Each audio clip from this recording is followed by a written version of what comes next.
Welcome to another of my videos where I work through and explain A-level physics multi-choice questions. If you want to try and answer this question yourself, pause the video now. If you got the answer A, well done. If you'd like to hear my explanation of how I found the answer, please continue watching. So, some energy levels of a lithium atom are shown below. A free electron with kinetic energy 6.0 times 10 to the minus 19 joules collides with a stationary lithium atom in its N1 energy level. The lithium atom is excited to the N2 energy level.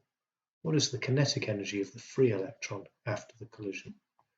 So we've got this lithium atom and we've got a free electron which initially has 6.0 times 10 to the minus 19 joules, and it collides with that lithium atom, presumably it carries on afterwards, but it increases the energy of the lithium atom from minus 8.6 times 10 to the minus 19 joules to 2.9 times 10 to the minus 19 joules.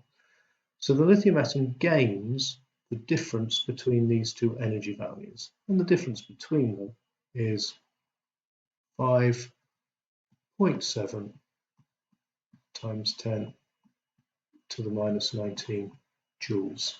Well, if the lithium atom has gained that much energy, it gained that energy because the free electron lost that amount of energy. So the free electron started with this 6.0 times 10 to the minus 19. It's going to have lost 5.7 times 10 to the minus 19. So what it'll be left with is, if we do the sum, this is what it initially, the amount of energy it starts with. It loses the energy that it gives the lithium atom. So you discover that the kinetic energy the free electron is left with is 0.3 times 10 to the minus 19 joules. I hope you found this useful. If you did, please press the like button. All comments below will be welcome, and I hope you'll share this video and watch more in the series.